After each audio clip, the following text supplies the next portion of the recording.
हाँ दोस्तों, आप अमर कथा का दूसरा भाग सुनने के लिए जा रहे हैं। भगवान शिव कथा सुनाने के लिए बैठ गए। कथा सुनाने से पहले सारा वन प्रांत खाली करवाया। एक खोह में बांझ तोते का अंडा पड़ा रह गया और जैसे ही कथा शुरू हुई उस बांझ अंडे में जीव प्रकट हो गया। कैसी है कथा? बाबा जी कहते हैं, राम कथा कर कीन आरंभा, सुनत न साहि काम मद दंभा, सुनत न साहि काम मद दंभा। राम कथा कर कीन आरंभा, सुनत न साहि काम मद दंभा। दुश्मन तो हमारे दो ही प्रकार के हैं, एक अंदर के, एक बाहर के। बाहर वालों को तो हम जानते हैं, देखते हैं, होशियारी भी कर ले जाते हैं, लेकिन अंदर वालों को हम जान भी नहीं पाते, धोखा देते हैं। काम, क्रोध, लोभ, मोह, अहंकार, ये अंदर के दुश्मन हैं। लेकिन राम कथा एक ऐसी कथा है जो हमारे अंदर के दुश्मनों का विनाश करती है। 3-4 दिन तक तो सती जी हूँ करती रहीं, सो गई। वो अंडा बच्चा बन गया।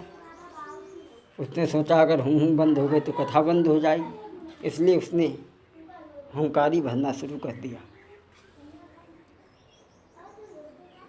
3-4 दिन तक तो सती जी सोती रहीं, जगती रहीं। उसके बाद में सो गई। तोते के बच्चे ने हाँ करना चालू कर दिया। जैसे ही कथा 7वें दिन पूरी भई, जयकारा बोला जाता है, बोले सच्चिदानंद भगवान की। चौंक गई। बोले का कथा हो ही गई? बोले हुई गई। बोले हमें तो सुनी ना यही। बोले अरे फिर कथा किसने सुनी? भोले बाबा ने तीसरा नेत्र खोल करके देखा। वो सुआ भागा। भगवान शिव उसके पीछे त्रिशूल लेकर के भागी। भागता जा रहा। ब्रह्मा जी के पास गया, विष्णु जी के पास गया। अब वहाँ ब्रह्मा विष्णु क्या करे? महाकाल पीछे पड़ा। वेद व्यास की पत्नी छत पर खड़े होकर के सूरज महाराज को जल दे रही थी, पूजा अर्चना कर रही थी। नेत्र को बंद करके, मुट्ठी को बंद करके सूरज महाराज को पूजन कर रही हैं, वंदना कर रही हैं। जैसे ही ओम शब्द बोला तो वो मुँह में घुस गई। बस भगवान शिव यहीं से लौट आए। ये तोते का बच्चा 12 वर्ष तक गर्भ में रहा। जब माँ को परेशानी हुई तो कहा, भाई निकलो बाहर, कौन हो तुम? बोले ऐसे नहीं निकलेंगे, पहले हमें वचन दो कि संसार की आसक्ति हमें ना सतावे। बोले ठीक है, नहीं सताएगी।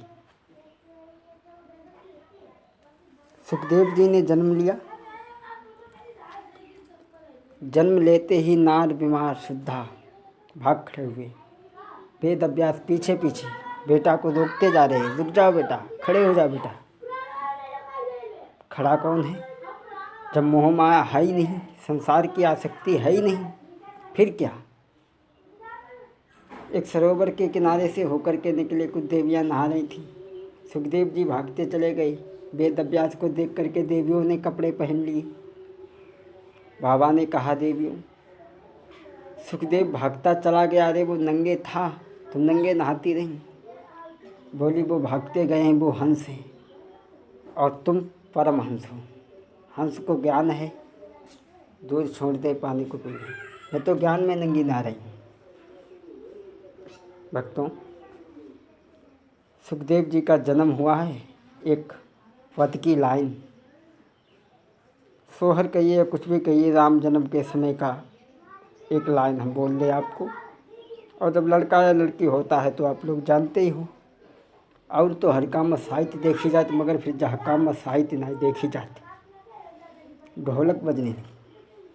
रघुबर जन्म बधाई, अवध राम नवमी सुहाई।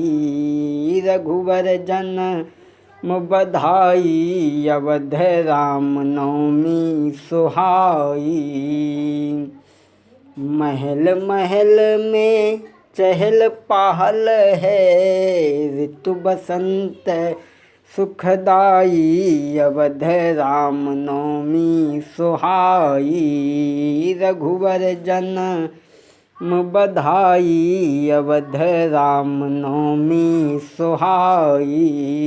घर घर मंगल दीप मनोहर, अलिगन मंगल गाई, अवध राम नवमी सुहाई, रघुवर जन्म बधाई, अवध राम नवमी सुहाई। बोलिए सच्चिदानंद भगवान की।